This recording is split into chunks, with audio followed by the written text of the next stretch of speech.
કન્યું બાંધવા પતંગ ઉડાડવા જવાનું છે. હા પપ્પા હા ભૂખ લાગી છે તો પપ્પા આજે મને બહુ ભૂખ લાગી છે નાસ્તામાં બટેકી પૂરી બનાવ નાસ્તો સવાર કર્યો નથી? કર્યું પણ હા થોડાક જ કર્યું. પાછો નાસ્તો કરો? હા તો બટાકા પૂરી ખાવી છે. હારું લ્યો. હા તો બટાકા પૂરી બનાવી નાખી. જય શ્રી કૃષ્ણ, જય માતાજી મિત્રો. અમારે ઉર્વિશાબેનને પતંગ ઉડાડવા જવું છે પણ નાસ્તો કરીને જવું છે અને એના માટે આપણે બટાકા પૂરીની એને ખાવી છે તો બટાકા પૂરી બનાવીએ આપણે. સાથે અમે બટાકા પૂરીની રેસીપી તમારી સાથે શેર કરીશું. બટાકા પૂરી એકદમ મસ્ત બને. અમે ભજીયા બનાવવા જાય ને એમાં અમે બટાકા પૂરી બનાવવાની જ હોય એની સાથે શેર કરીએ બટાકા પૂરીની રેસીપી. બેસણને પહેલા સારી લેવાનું એટલે લોટ બાંધવામાં ગોટી ન હોય. બટાકા પૂરી બનાવવા માટે છે આ 4 બટાટા લીધા છે, 200-250 ગ્રામ જેટલું બેસન લીધું છે અને બટાકા પૂરીમાં મીઠું એક જ નાખવાનું છે, કોઈ જાતના સોડા આપણે નાખવાના નહીં તો પણ એકદમ મસ્ત ફૂલશે અને મસ્ત ખાવામાં પણ સ્વાદ સારો લાગશે સોડા વગરની પૂરીનો. પહેલા આપણે મીઠું નાખી દઈએ. 200 ગ્રામના સોડાના માપનું મીઠું આપણે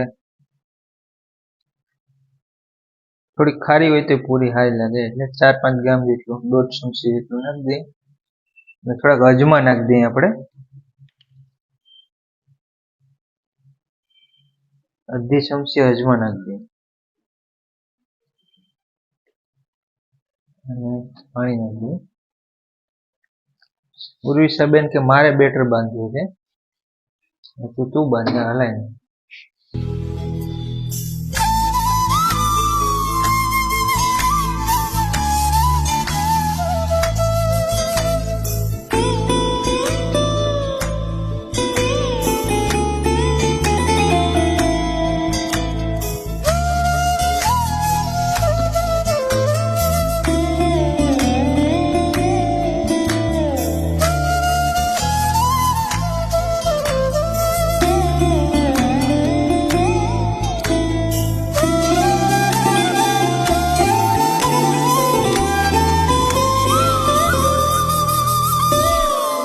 બેટર મસ્ત થઈ ગયું છે. હવે આપણે ચિપ્સ પાડવાની ખમણી છે આનાથી આપણે કરી નાખશું અને બટાકા પૂરી કરી નાખશું.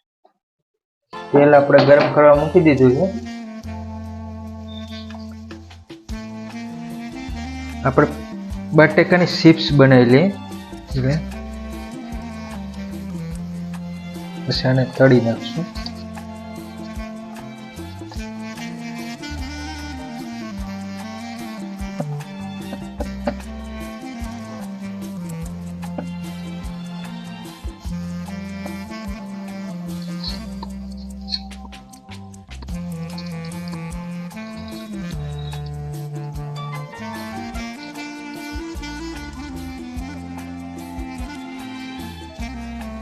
તેલ ગરમ મૂકી દીધું છે અને એક જ વાર તળવાની આવી રીતના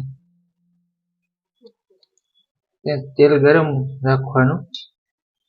ઠંડુ હોય તો બટાકા પૂરી હાથમાં પૂરી રાખવાની.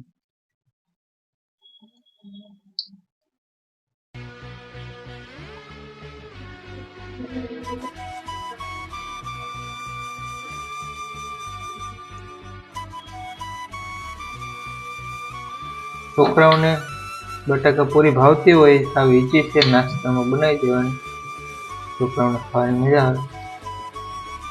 મારે ઉર્વિશાબેનને ખાવી હોય તો મને કેવું બનાવી દે.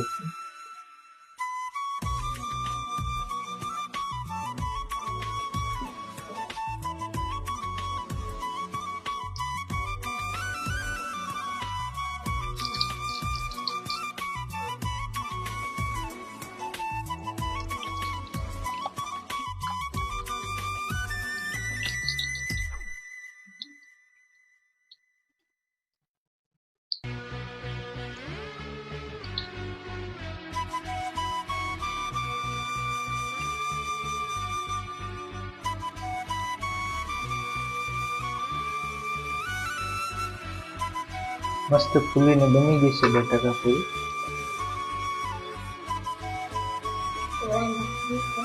આમાં છે વગર સોડાએ પણ મસ્ત ફૂલી છે અને આમાં છે ચાટ મસાલો નાખી દેવાનો એટલે ચાટ મસાલો હોય હિંગ હોય મજા આવે સ્વાદ વધી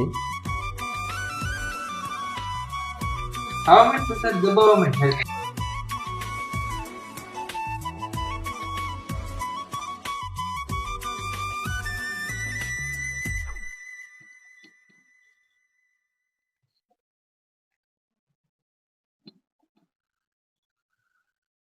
કેવી બીની ઓરી છે બટાકા પૂરી બટાકા પૂરી તો બહુ સારી બની.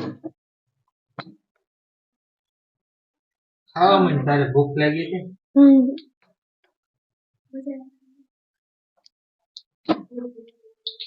મને તો બહુ મજા આવી. તમે તમારા છોકરાઓને ખવડાવી શકો.